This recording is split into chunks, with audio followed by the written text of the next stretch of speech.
I've saved my changes as core-path-outline.ai, and in this exercise, I'm going to show you how to make an alteration.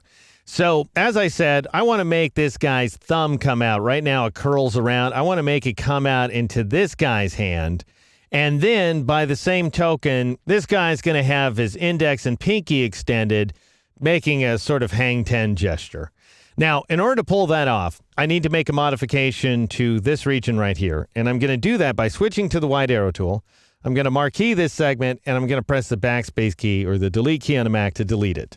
Then I'm going to press the P key to switch to the pen tool, and I'm going to click like this just to bring that thumb into that region right there, and then finally I'll complete the path outline like so. Now, I may need to make a few adjustments here, and in fact, I'm going to. One of the things I'm going to do is nudge this point over just a little, and I'm doing that using the arrow keys. And I might want to nudge this point over as well, so it's more or less aligned like it was, although this isn't essential. I'm just doing all this work for aesthetic reasons. And I'm going to take these 2 points right here, click on one, shift-click on the other, and I'm going to lift them, because his hand's just too darn thick, it seems to me. And this hand right here could use a little bit of thickening, so I'll drag that finger up. I'm going to have these 2 fingers tucked down eventually once I get done finishing off the interior. And this looks like it's pretty good. I'm just trying to nudge everything into alignment so that I'm comfortable with the location of the points, because once I accept them, I'm going to have to stick with them, is basically what it comes down to. So he's going to have this big giant thumb, fair enough, but his fingers are going to be a little slimmer. And now I'll marquee these points like so, because they're the ones that just got through changing. I did not select that point. I did not select that point. Just these points right here in between. And I'll press Control-C or Command-C on a Mac to copy them. All right, now I'm going to switch over, and I'm going to get rid of those similar points over on this side. Now, this takes a little bit of imagination, but I'm pretty confident it's these 3 points that need to come out. So let's give that a shot. I'll marquee them with the wide arrow tool, and I'll press the delete key or the backspace key in order to wipe them out.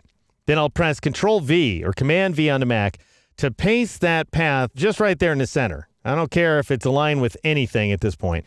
And I'll go ahead and get my black arrow tool, and I'm going to drag this endpoint in alignment with this one right there, because we're going to need to lift it around like so. We're going to rotate this new path around this endpoint.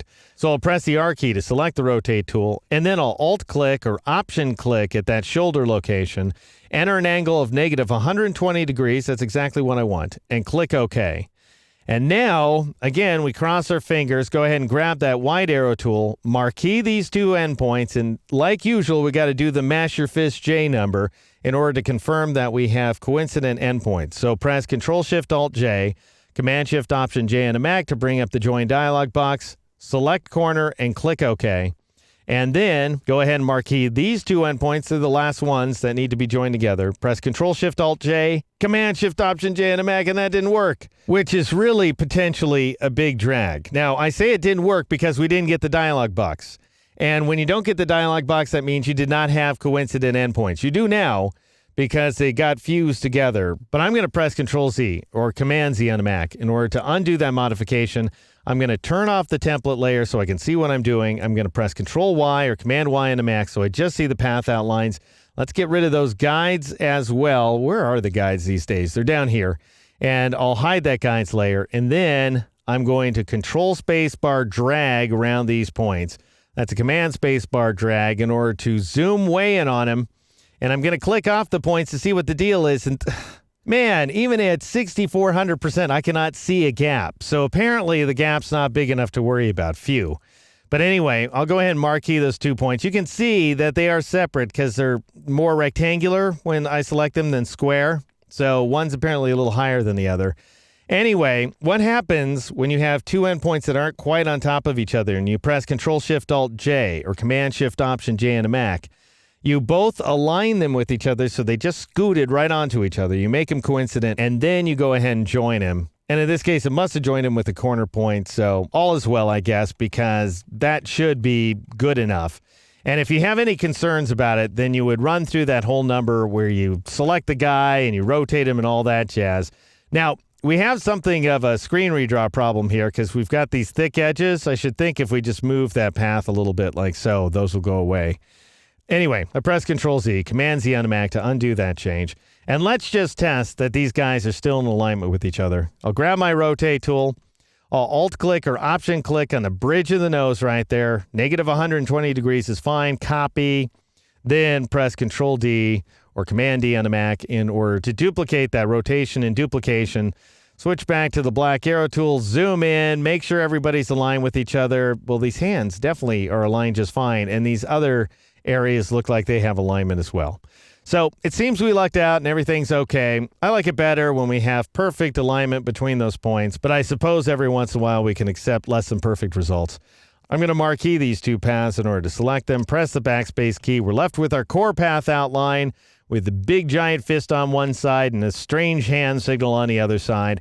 And we're going to go ahead and build up these paths. I'll press Control-Y, Command-Y on the Mac to switch back to the preview mode. I'm going to leave the template and guides layers turned off, but I am going to bring up this layer, Interior, which contains all the interior elements. And you can see that for the most part, everything works out just fine. He is a fairly strangely put together guy with some spikes on his back and these scales on his arm. He's wearing a monocle and he's got a pocket on the back of, is he wearing jeans or not? He's got a seam over on this side and the other side, but he doesn't really have any place for his tail to come out. So he's a fairly mysterious creature, but we do have to make some modifications. We have to bring that thumb out. We have to rearrange the fingers a little bit. We have to change the hand signal over on this side. And because my path outline has changed a little bit, because I redrew it for you here in the last few exercises, I am going to have to realign some of these points around the outside of the creature, and we will do all that work in the next exercise.